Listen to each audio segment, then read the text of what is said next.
Good morning. Hola. I'm super excited to be here in this beautiful Barcelona. Atlas Camp is a developer conference for our extended developer community. Are you all excited? All right.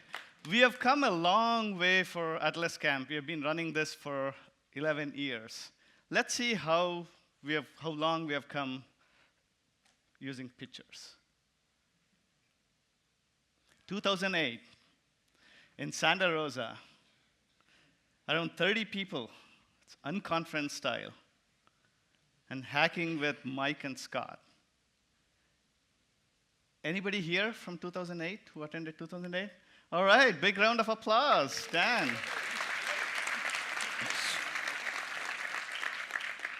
5 years later, it's 2013, Amsterdam, 130 people. Second one in Europe. It's the same venue as App Week coming up next month. Anybody who was between 2008 and 2013, stand up. All right.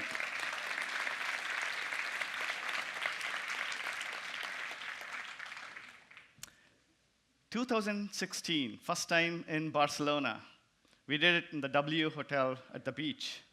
500 people. Everybody was on the beach, right? I was there too. 2018, we have exciting Atlas Camp planned for you. In fact, we have 3 tracks and 42 sessions. And we have lots of Atlassians here who are excited and have prepared a lot. We did something slightly different this time. We invited not just Atlassians to plan the event, we also extended it to the community. And I'd love to give a big shout out to the developer experience team, along with Daniel Wester and Dan Hardiker from the community.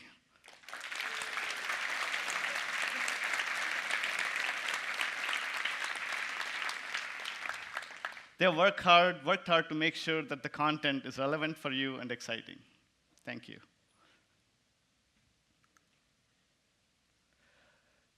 We have something different this time, something new. It's called the Fire Pit.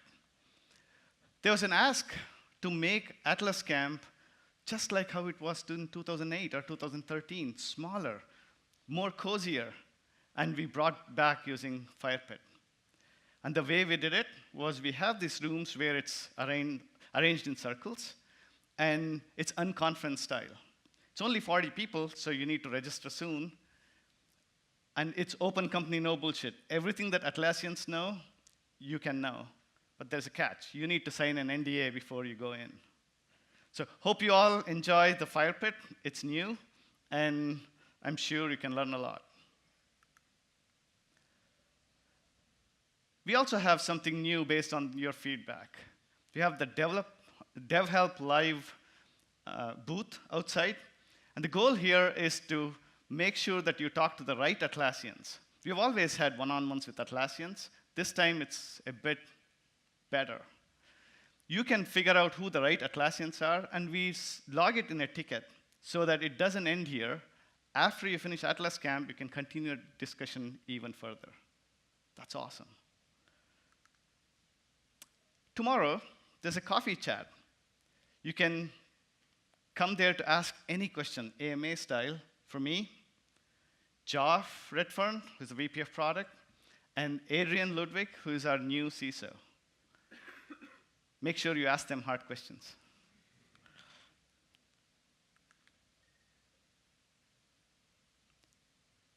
Atlassian has a big mission. Atlassian's mission is to unleash potential of every team. We build a set of products, but customers need a whole lot more. That's where you all come in. The apps that you build are essential for our customers. They depend on you. For that, I'd like to thank you for being part of such an amazing ecosystem. Let's give yourself a big round of applause.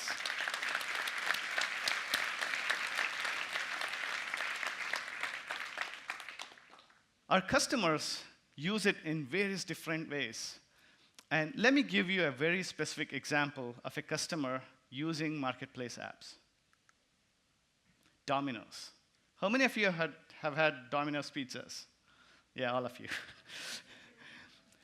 Domino's is a technology company pretending to be a pizza company. Apparently, there are 34 million ways of customizing a pizza. Did you know that? And they have more than 60% of their sales coming from their digital channels. That's pretty impressive. Not only did they pioneer the pizza tracker, they also improved and built best-in-class DevOps practices by linking DevOps and security using Jira, Confluence, marketplace apps, and also their custom-built applications using Connect API. By bringing development practices and security together, they deliver more than 1 million pizzas every single day.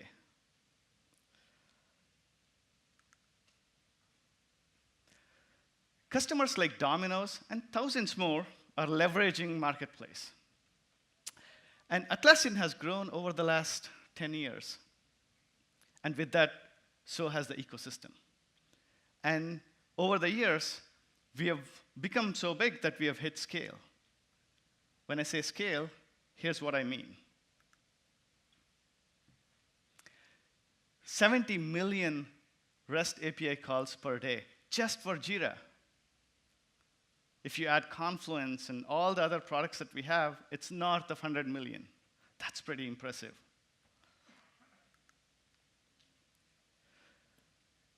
We launched the Marketplace in 2012.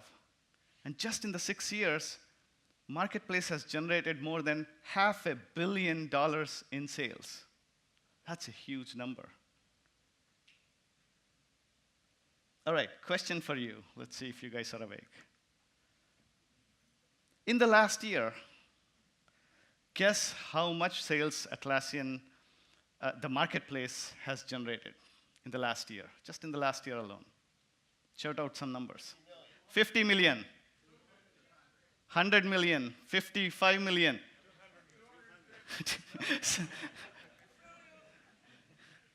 200 million. That's pretty impressive in just 1 year.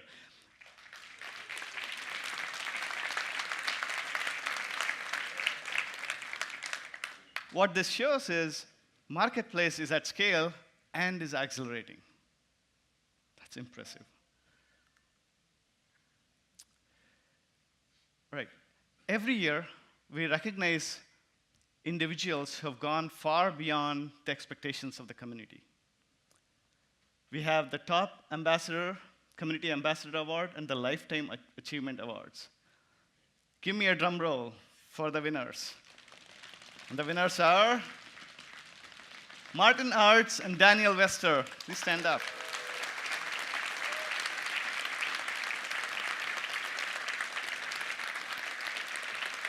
Thank you from Atlassian, from all the developers here for your amazing contribution. Thank you.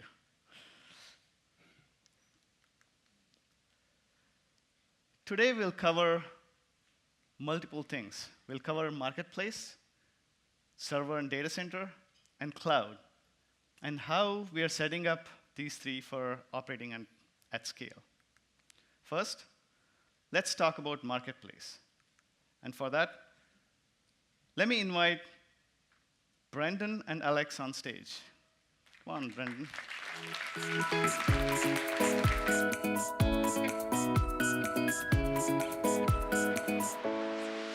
All right. Thanks, Sri. So as Sri mentioned, our Marketplace continues to grow rapidly. And even better than that, it's really awesome to see the impact that you, our developer community, are having every day on the success of customers. Sri gave a good example for Domino's, but let's take a look at another example. Twilio is a global API platform for voice and messaging, and they've taken the world by storm. In the last 3 years, they've tripled in size.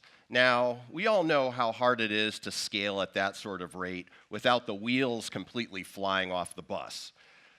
To help them scale, Twilio built their own apps on Jira and Confluence to create a single source of truth to get distributed teams together on the same page. And they've used several apps from our marketplace, from your marketplace, Draw.io, Zephyr, and Team Calendars to help them do this. We're really proud to have Twilio as a customer, but we're even more proud of you, our developer community, for having helped customers like Twilio to scale. So then let's take a moment to recognize some of our vendors and partners who help make customer successes like this possible. We'd like to congratulate our Atlassian Marketplace Vendor of the Year award winners. First, Gebson Support for Best New Vendor. Yeah, let's give them a round of applause. Harvest Time Tracking by 42nd for fastest cloud growth since launching their cloud app over the last 12 months. And last but not least, Envision for Confluence for fastest growth for a SaaS partner. So thank you for all you do and for all the contributions that you've made, and this award is well deserved. All right, let's now talk about the investments that we're making in Marketplace, in the user experience, in the programs we offer to our partners and vendors, and in customer trust. We're taking steps to update the in-product marketplace, starting with Jira Cloud and Confluence Cloud to make it easier for site administrators and end users to find the apps to help get their jobs done. Excuse me. This is the current in-product marketplace. I'm super excited to announce that we've updated the UI to the latest in Atlassian design standards, and this new in-product marketplace experience is coming soon to a Jira or Confluence Cloud instance near you.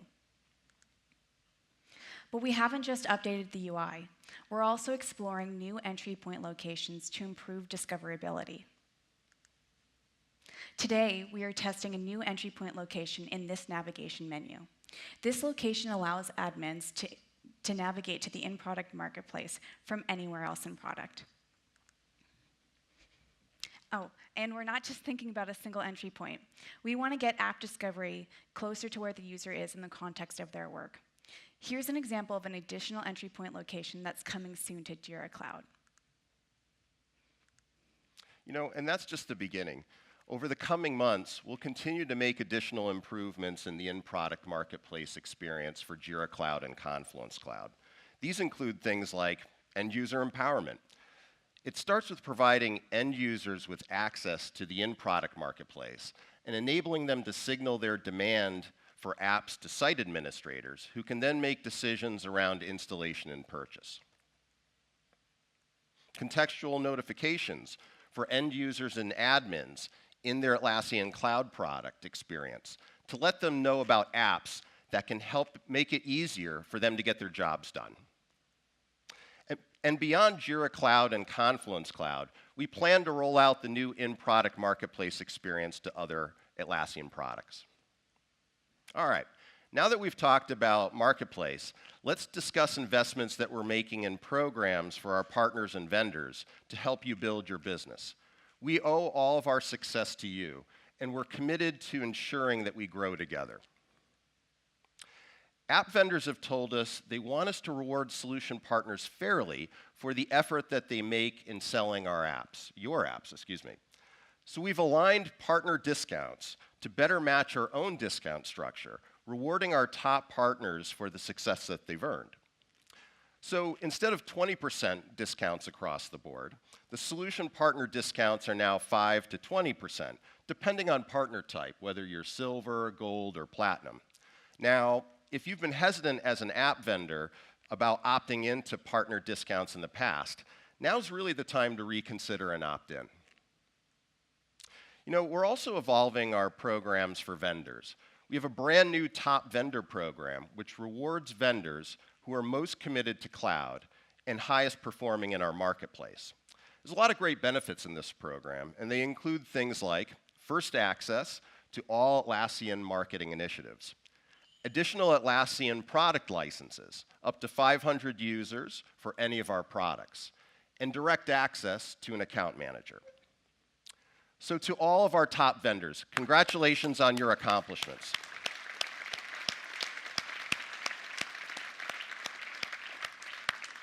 And you know, this program isn't exclusive to a select number of vendors. Any vendor that generates over 2 million in app sales on our marketplace and which has their top app available in cloud on our marketplace can be a member of this program. Okay, last but not least, let's talk about customer trust. It really is the foundation of any healthy marketplace. Customers need to trust that the privacy preferences of their end users will be respected and that the security of their data will be maintained. GDPR is the largest change in data privacy legislation that we've seen in the last 20 years. And data privacy legislation is not just happening in Europe. In the past 10 years, over 50 countries from around the globe have added new privacy and data protection laws. Last year, we worked hard to complete foundational work to make our products and practices compliant. But data privacy is not just about compliance. We believe it's fundamental for gaining customer trust and fostering collaboration. That's why this year we're making significant changes to the platform. These changes include the introduction of a new identity model that centralizes control of user profile information and provides cloud customers with new privacy control settings. If you're interested in learning more about how GDPR impacts you as a developer or Atlassian as a platform, Erica Fisher, head of privacy at Atlassian, is giving a talk on that topic later this afternoon. And to improve our security stance, we're also taking these steps. Guidelines to our app vendors for incident management and response. We know that issues can happen, so it's critical that we work together with you, our app vendors, to resolve incidents as quickly as possible. That's why we're investing in this area. First, we're improving our own incident management processes to bring app vendors in the loop sooner when customers report issues to us. We're also adding new guidelines to help app vendors optimize their own incident management processes. Vendor guidelines for security and privacy. It's also equally important that we define guidelines in security and privacy so that we're all following best practices in these areas. You know, for security, it includes things like secure coding practices and workstation and infrastructure security. And for privacy, it includes things like data retention practices and data encryption. For both of these, we'll be rolling out guidelines to all app vendors in the coming weeks. So to summarize, the reason we're all excited is because we're really just at the beginning of what Marketplace can be. The opportunities ahead are awesome, and we continue to invest in the Marketplace, in the experience for end users and admins, in the programs for you, our app vendors and partners, and in security and privacy. And this is going to help all of us to scale our collective business. Beyond Marketplace, we're also investing in both worlds of the ecosystem platform, in server and cloud. Let's now have Junie come up to talk about our investments in server and data center.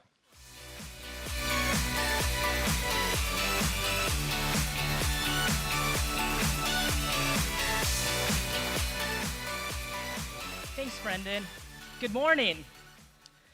I am so excited to be here to talk to you about our data center business and how we're scaling apps for data center. We made strong investments in our data center business this year, and I'm excited about where we're going in the future. So what I'm going to do is give you a quick summary of our journey, and then talk about some of the new investments that we're making so we can give our growing customers the apps that they need. Now, we launched our data center business about 4 years ago, and this was to meet the needs of our customers who were growing and required high availability for their mission-critical Atlassian applications. Since its inception, we've focused on building enterprise features and capabilities that meet the needs of our customers. And since we've launched, we've seen many of our server customers adopt data center. Now, I was fortunate enough this week to go to Summit and speak to a lot of these customers. And a theme that came out was growth and scale. Everyone's growing and everyone is scaling. So this made me a bit curious to think about scale and think about the size of some of our deployments. And one of the most interesting stats that popped out to me, Confluence, a single instance, 10 million pages. Think about that for a second. I thought about it for a little bit more, and I tried to visualize what is 10 million pages? Like, what would that look like in a physical hard form? I went online, I did some math. Turns out that would be 2.5 times the height of this hotel. Massive, massive scale. So this type of scale and growth in general is the reason that our customers choose data center, and they have multi-clustered environments to ensure performance at scale. The marketplace is critical to these customers. Our server customers have approximately 8 apps, and our data center customers have about 1/3 more. In fact, if you take a look at our data center customers, they have over 20,000 apps that are running on data center, and that number is growing. So now let's take a step back and take a look at how data center apps came to be. So now we launched this business about 4 years ago. It was our first internal architecture. This was really a new business strategy for us. As data center customers continue to grow, we continued to see an increase in demand for internal and marketplace developer applications designed to meet the unique needs of a data center deployment and really meet the needs of our enterprise customers. So now our server platform is very flexible, so it enables this type of development easily. So we saw an increase in the number of vendors creating apps that could run on data center environments. You could see these on the marketplace. They were found with a DC designation tag. As these apps were being built to meet demand, we really didn't have an official program or infrastructure in place to give you guys guidance on how to standardize the development of these apps across data center products. And without this, the apps took on many different forms. This resulted in an imperfect customer experience, where apps acted differently across multiple node deployments. They implemented different caching styles and node data sharing. Sometimes this meant that the apps didn't install properly, didn't do that well during upgrades, could have low performance, or maybe fail to start. The end impact on this is that the customer experience was not consistent. Users experienced outages, slow performance, or even worse, just an inconsistent experience between nodes and deployment. Our customers chose data center to help them scale and deliver a consistent experience, and this is not what we were delivering. So we needed to fix this, and that is why we have built the Data Center Apps Program. The Data Center Approved Apps Program has been introduced to bring our customer apps that have been tested in actual environments our customers are going to run them in. The new program brings together a technical deep dive into how the app uses different technologies within our products. The program also takes a look at how the app impacts the overall customer experience, testing for response times across user actions, and understanding the additional processing time that apps add to the standard actions of our products.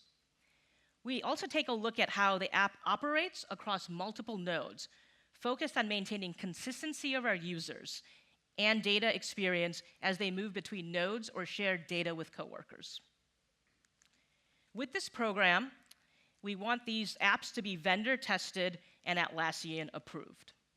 Now, the aim of this program, number one aim, is to give greater confidence to our customers deploying data center, that the apps that they depend on in their enterprise just don't continue to deliver on their functional needs and requirements, but are there for them for growth and performance as they scale. In doing so, we are confident that our customers are going to continue to depend and install their favorite marketplace apps in their data center deployments and feel confident doing this. Now, as you're building your apps, think about the scale and the size of our customers and how they're growing. So remember the 10 million pages? How about a couple million Jira issues? How would your app work for these customers? To help you think through this process, we created a submission process for your apps. This assesses a few areas. First, there's a technical review. This is essentially a deep dive into the way that the apps are built to ensure that caching, memory management, and security requirements meet the expectations of a data center customer. Next, we do a performance check-in, in where you provide us a detailed analysis of the endpoints on the app, so we can assess the impact of the end user experience. Super important. This testing is a measurement of how the app performs in the host system performance. You run these performance tests with and without the app installed, and then you compare the results. And finally, testing for scale.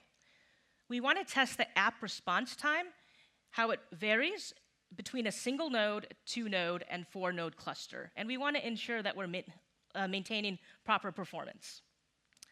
Now, we are launching this program now, but we're not done. As we continue to learn more about our customer environments and build better tooling, we plan to incorporate this into the program.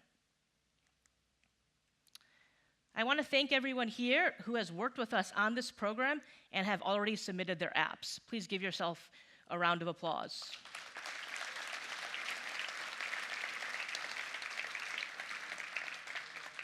I'm very proud and excited to say that many of our most popular apps are now available, data center approved.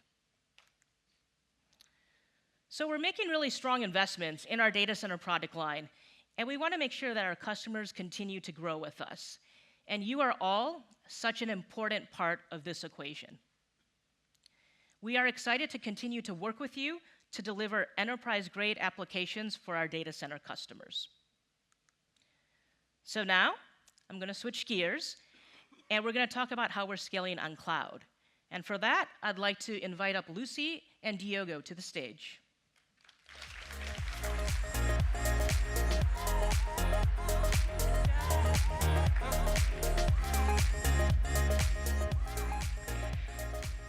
Thanks, Junie. Diogo and I are going to be talking to you today about improvements we've made to our developer platform over the past year. But before we get into announcing new features, I'd like to take this opportunity to talk to you about a pain point that our customers and your customers experience on a daily basis. Software products are rarely used in isolation of each other. Consider a day in the life of our user, Olivia. Every morning, she logs into Gmail to check her notifications from her other tools.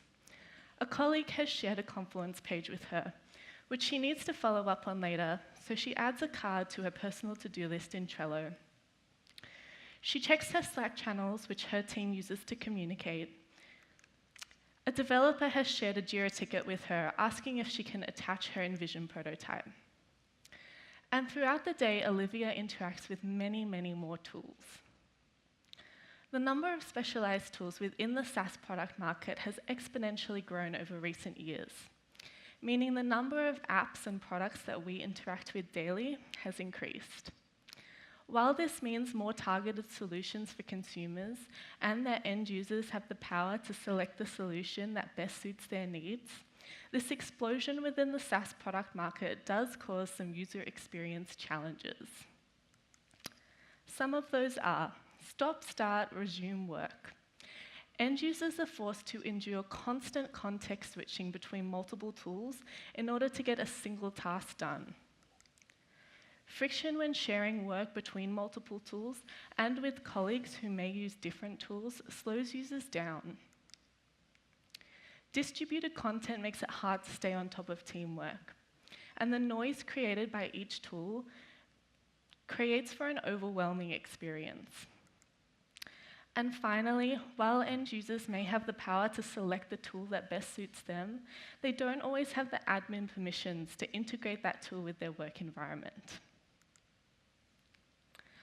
We would like to share with you today our vision for solving this problem.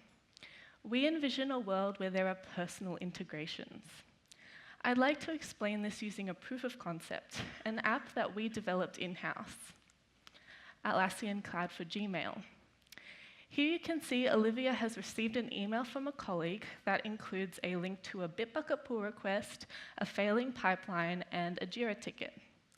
She can click on the Atlassian icon to open the Gmail app sidebar, where she can see more context for the items linked in the email. She can authorize Jira herself without the need for admin permission, and she can click into the issue to get even more detail.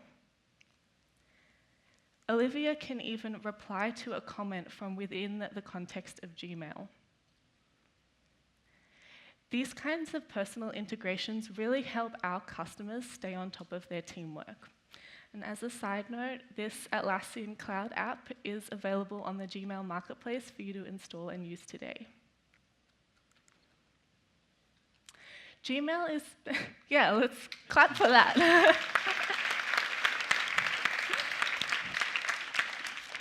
Gmail is just one example of this personal style of integration with an Atlassian product. Think of the tools that your customers use on a daily basis and the possibilities for streamlining their workflows with the Atlassian product suite. I'm sure you're wondering how we're enabling this technology. I'll hand over to Diogo. Thank you, Lucy. All right, now for some geeky bits. We are super happy to announce that we're rolling out OAuth to support in our APIs. When we talk about OAuth, you may be talking about multiple different authorization flows. Just to name a few, there's the authorization code grant, there is the client code grant, there is the implicit grant, and a handful of others. For this vision of highly personalized apps, we are very interested in the authorization code grant. That's the first one that we're rolling out. This grant, this flow, is also called three-legged OAuth, or 3LO in good old Atlassian lingo. We love our acronyms. And it's called like that because it involves three major parties, three legs to that flow, to that dance. So it all starts with our user, Olivia, who goes into your app and says, you know what, I want to integrate it with Atlassian. Once she goes in there, what you do is you redirect into us, and we show her a consent screen. We ask her, hey, are you fine with this app getting integration into this bunch of Atlassian products? She says, yes, hopefully. What we do is we redirect back into you with now a token. And that token is the thing that you're going to use to do all the subsequent API calls into our APIs. Easy, right? It's fairly straightforward, at least as straightforward as authorization flows get. But there are a number of things that are worth highlighting. First, at the very heart of this flow, you have the concept of a consent screen. So this is what our users see. They see something that says your app is requiring access to these scopes. Those are the things you can do. The user also can see, as you can see, there's Olivia up there, also gets to choose where do those scopes apply. You can see there that she's chosen all sites. This is very important and goes hand in hand with stuff that Brandon talked about and Alex talked about end user empowerment and trust. And there's 3 points that are worth highlighting out of all of this. First, this is an industry standard. You don't have to learn a new authorization flow. This is what pretty much everyone in the industry is doing. And more importantly, there are, no matter what stack of choice you have, there are libraries out there that will help you with this flow. Good, right? So next one is, this is a user impersonation flow. Unlike most of the authorization models that we use, in which your app behaves as itself, in this flow, your app is behaving on behalf of a user. We still know it's your app. There's a client ID in it that tells us, oh yeah, that's app A or B, but we know that this thing is on one single call being backed by Olivia's account or by Lucy's account or mine. And probably the most important thing, this is a user-led flow. Lucy mentioned that. It's not 4-legged OAuth. There's not 4 parts. There's no admin here. Admin controls still play a very important role in here because admins get to restrict a bit 3LO access. It's important so that admins can feel safe about what users can do. But this flow starts and finishes with an end user, meaning that you get lots of variety out of that.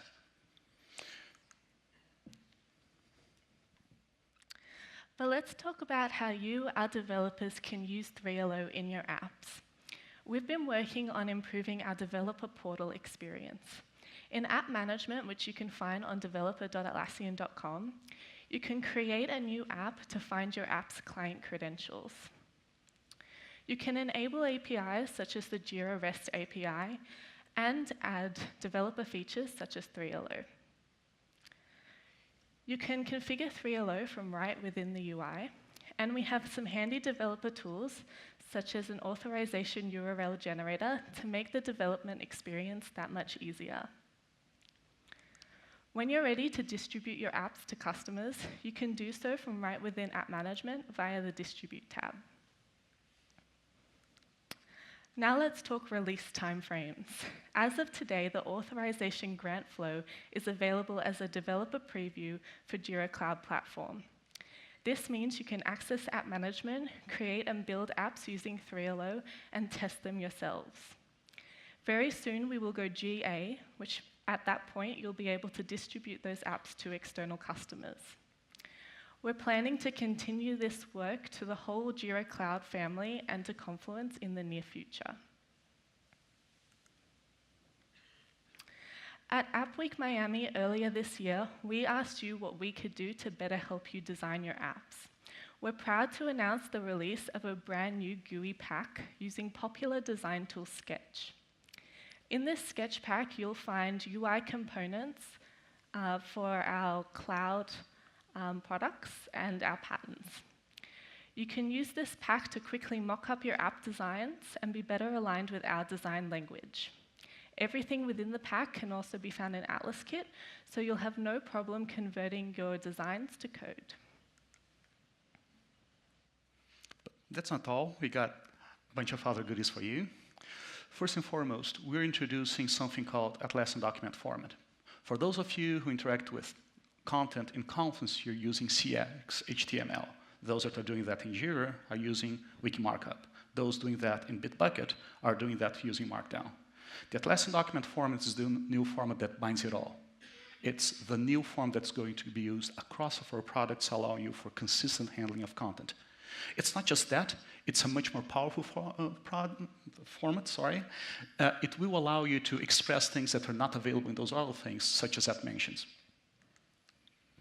We are also introducing cache diaphragms, allowing you to deliver your app in a much snappier way, much snappier end-user experience.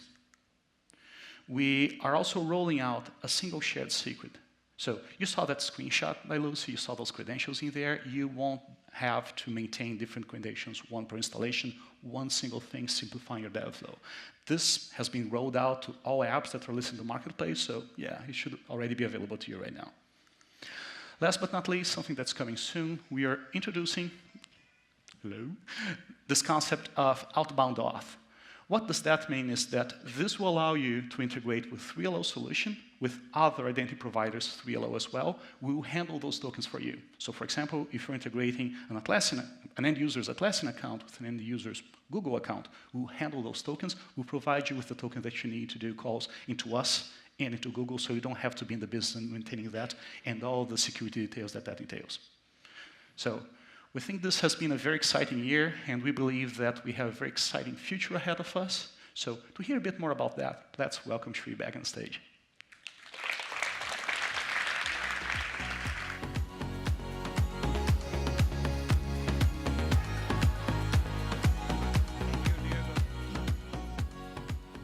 Thank you, Diego and Lucy. Go 3LO. Right? You should start imagining what you can build for end users. You've always built apps that are admin installed, so that's exciting. I want to spend some time on what's on my mind. Right? There are lots of things on my mind. For example, I woke up at 3 a.m. today. I'm staying at a hotel right across the street, and the power went off. It's completely dark. It's pouring outside. And then suddenly they started switching on the power, and 30 seconds later, it would all fall down. I'm sitting there thinking, wait, the hotel got DDoSed by the cloud, and the system caused incident, a F0. That's fine. But they're turning it on with no shards. They could have done floor by floor. These things are on my mind. But I'm going to focus on what's relevant for all of you. So 5 things I came up with that's relevant to the cloud ecosystem. First thing is you build it, you run it. Some context here. Historically, as developers, you write your code, you throw it over the wall, And the operations people somehow keep it running. But that's not the world in the cloud today. Operations is part of the development cycle. So each of you who write code also need to manage and maintain and operate the cloud environment. So if you write bad code, you're not sleeping. Right? I have a lot of experience with not sleeping, trust me. I've been running cloud for like last 10 years. And I have so many scars. If you want to know the incidents that I've gone through, you should talk to me after this. Lots of scars. I had this very specific tone on my phone that would wake me up, right, when there's a SEV0, SEV1, SEV2s. It was so powerful. When it went off, I would just jump out of the bed. So it's useful even today, because if I have to catch a flight at 3 a.m., that's what I use, that tone. And I'm not kidding. Atlassian recognized that it's important in the cloud to have this operations part integrated with the development environment. That's why this week we announced that we are buying OpsGenie. OpsGenie is a fantastic product for alerting and workflows.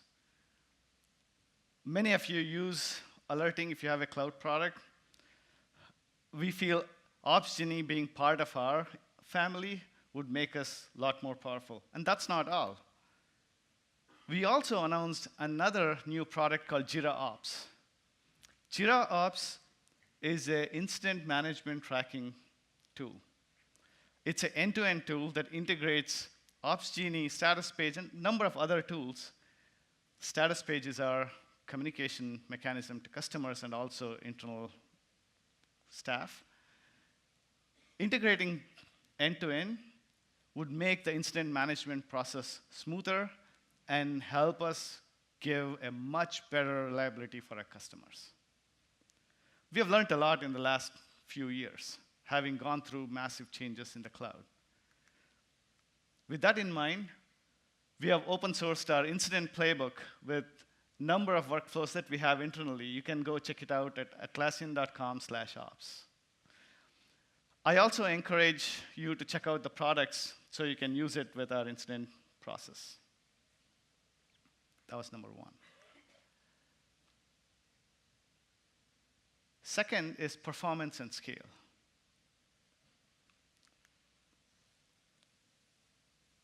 I'm super excited to announce our Jira and Cloud platform can scale up to 5,000 users now. If you guys know, we used to have this 2,000 limit before, and we didn't have large customers beyond that. And we have raised the limit to 5,000, and it's only a starting point, and we'll only keep increasing it further. What this means is we'll have large customers on the cloud. So you need to be thinking about how your apps will scale in the cloud.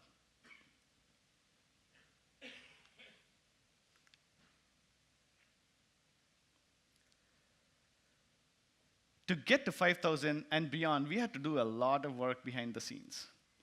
In the last 2 years, we had 2 years ago, I guess, we had a single tenanted instance. We used to run one per customer, lots and lots of it in production. You can imagine the pain that has if something fails during deployment and rollbacks.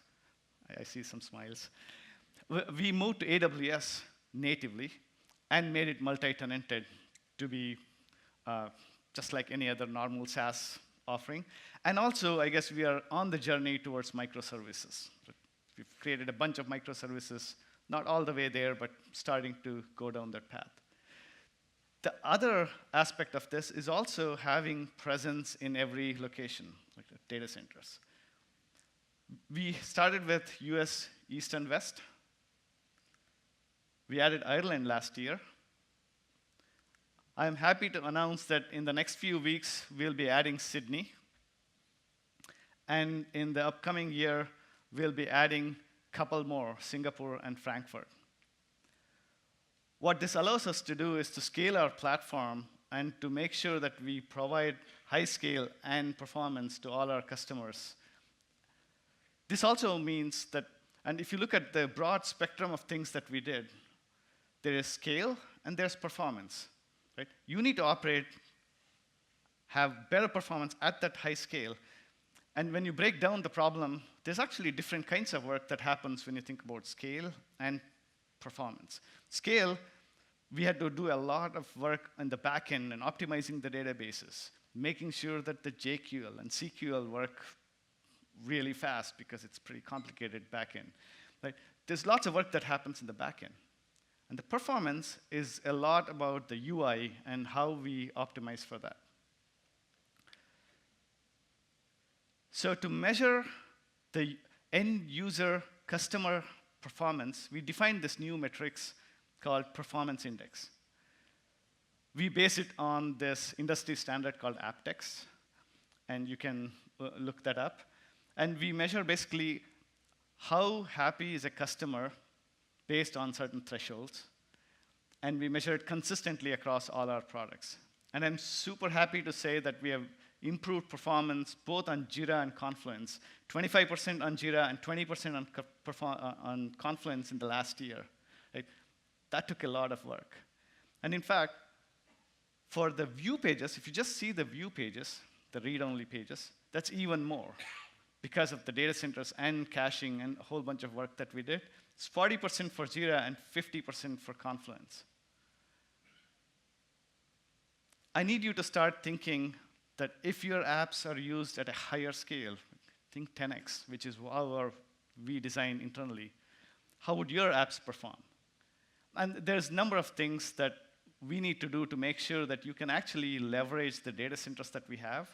That's something that we'll be working with you. For example, if you have an app running in a certain place, you don't know where we are serving our customers across in the world. That's something that we'll address as we do, but there's a whole lot more that you can do even without that. So I encourage you to start thinking performance and scale.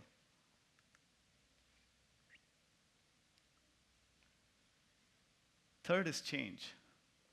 You hear this a lot. Change is constant. There's always change everywhere. I say change is not constant. It's actually accelerating. Change is increasing. Like there's so much innovation happening and new libraries coming and new platforms coming. There's new go-to-market strategies. The world is moving at a faster and faster pace. That's important for you as you think about what kinds of apps you build and how you compete in the market. We have had that experience in the last 2 years. Let me give you a very specific example. We have had HipChat for a long time. And HipChat was doing great, but then we hit some scalability issues with HipChat, and we also wanted to reimagine how HipChat should be in the next gen. So we designed and developed Stride from ground up. 2 years later, we recognized that the market had completely changed. And we looked at, when we started, it wasn't like that. Right? Towards the end, we figured out that the best approach for the market is actually not to build that product, but to partner. So you might have seen the announcement that we did with Slack, to partner with Slack. I know some of you had worked on the early access APIs for Stride. Thank you for being part of the early access program, and I know changes are always hard. But one thing I can tell you, that this decision, even though it's really hard for a company to make a hard decision after having invested for 2 years, it's the right thing for the company, for our customers, and also for the ecosystem. So thank you for supporting us for this and also for the rest of the ecosystem. Just goes to show that the change is accelerating and something, especially in cloud, that you need to be worrying about.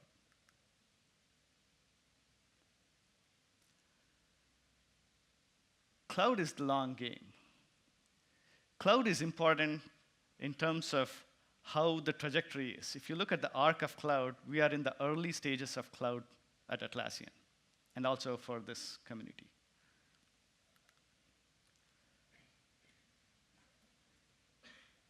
You already know this. We are investing big on cloud. Right? We look at this as a huge investment that will pay us off in the longer term. Right? you have seen stats from the public cloud providers. They show that there's a very small percentage who are already on cloud, and there's a secular trend happening. And we want to make sure that we leverage and ride that tide. And the ask for you is, you need to start thinking how you can imagine and build your app so that you can ride along with us. There's this example of success story here. Zephyr. Zephyr is a test management tool, and they've done extremely well on the server. I was here 2 years ago on stage talking about how Zephyr is starting to invest in cloud. At that point, they were starting to invest, they were ready to double down on it, and I'm happy to say their cloud business is now equivalent to their server business. Huge, right? Congratulations to Zephyr for making this happen.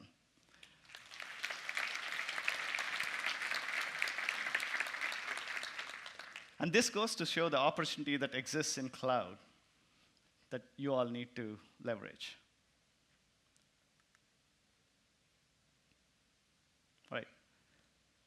Number 5, innovation pays. In Atlassian, I personally, and also as a company, we pay a lot of interest and effort on innovation. We do ship it. In fact, last few days we had a ship it live running in the user conference that we just did, Summit. And we do innovation weeks and make sure that we reimagine all the things that we do, right?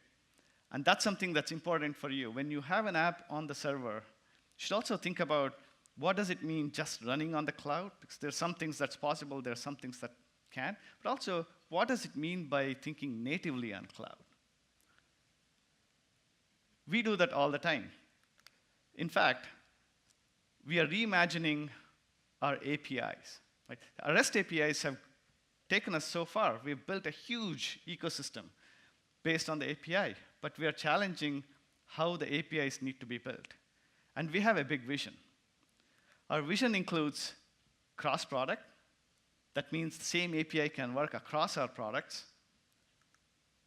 Consistent, so when you learn on one product, the same semantics works across multiple products.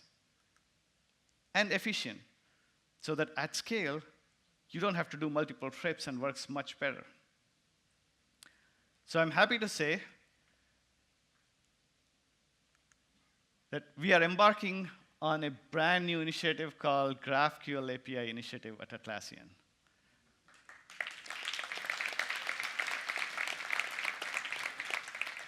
How many of you here have used GraphQL or know about GraphQL? Some of you. GraphQL is an API language. Services define a schema, and there's an easy-to-interact tool for the clients, a contract. And let me give you some examples on exactly what this means. Here's an example of Confluence request. It's giving a page ID. The request is asking, get me the title, create a display name, and space title.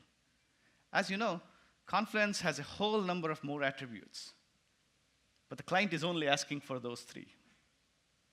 The beauty of the API is what you ask is exactly what you get. Here's a response.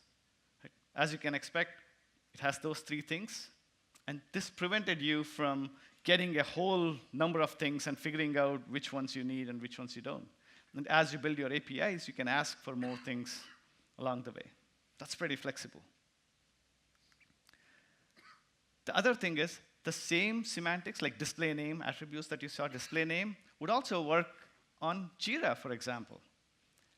And if you have it in the same request, you don't have to make multiple trips. Let's look at an example. Here's the same Confluence page ID request with the same attributes for Confluence, but it's also asking for linked issues. Those are Jira issues. That's a different product. And it's asking for title and display name. And you can ask for more things. And this is one request that you make to the server, and you get back a response with all the things that you need. And it prevents your N+1 problem to go back to the server a number of times. And it's efficient on the server side for Atlassian, And it's also a lot faster for you on the clients. So that's amazing. We are internally starting to prototype, and we have a prototype that we can showcase in the App Week that's coming up. Many of you might know App Week is a group that we bring together every quarter where we talk about code and we help you build the code. We have lots of Atlassian developers in the program. So I encourage you, if you haven't been to a App Week, check out the URL. And in this App Week, we'll also showcase the GraphQL API. And if you're not going to the App Week, we still want to hear from you because it's early stages, and we want to make sure that we build the API that's right for the ecosystem. So feel free to send us and talk to us after this.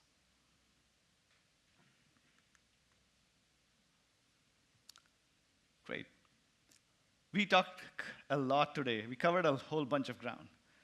We talked about how we are scaling Marketplace.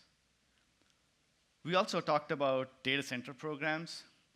We talked about how we are innovating on cloud.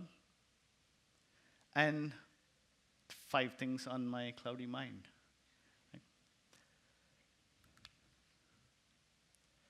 I was there in the ecosystem council a few days ago, and we had a group of few developers come in and talk to us a bunch of requests. And I and a bunch of my teammates have made a whole bunch of notes. And the promise, I guess, from the Atlassian side is we understand what we need, and we'll be proactive in making sure that we have the roadmaps more clear for you so that you can plan for your apps to be built, and also include you more in terms of how we build and what we build. So that's a promise from Atlassian to make sure that we can keep growing the ecosystem. All right. I have one more thing for you. What's happening? That's great. Thank you. Here's what I did. To celebrate this developer community, I wrote a poem. You know, when you write a poem and you want to present it in front of hundreds of people, you know the feeling that you get? I'll tell you because you can recognize this. You write your code, you haven't written your test cases, and you're checking into production. That's how I feel. All right, let's do this. This is a geeky poem. Are you ready? Yes. All right. 1 app, 2 app, red app, blue app. Who likes Dr. Seuss? Yeah. Server app, cloud app, old app, new app. Plugins, add-ons, integrations galore, but I call them all apps. They're all apps at their core. This app listing has 4 little stars. That apps repo has a bunch of PRs. Say, what a lot of apps there are. Yes, some are fast and some are slow. Some are small and some are huge. Some are free and some are paid. Some are very, very custom made. Why are they free, paid, and custom made? For so many reasons. That's quite an array. Right, you're getting it. Apps for Jira, Bitbucket, and Confluence too. And don't forget Fisheye, Crucible, and Bamboo. Where's P1? I don't know. Ask Scott or Mike. But now there's P2 that developers really like. First there was SOAP. Now we have REST. Tomorrow we'll say GraphQL is the best. JQL, CQL, I think we need more. BBQL, it's better than yours. Auth basic, auth cookies, no, please no. It's better with OAuth and 3LO.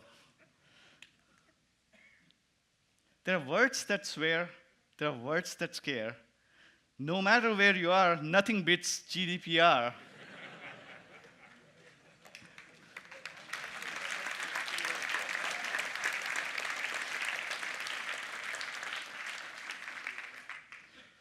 From there to here, from here to there, apps are everywhere. Say, look at Atlassian. 1, 2, 3, how many developers do I see? 1, 2, 3, 4, 5, 6, 7, 8, 9, 10, I see hundreds. This is something special. Oh, the things you'll build, there's so much opportunity. Thank you, all of you, our developer community. Thank you.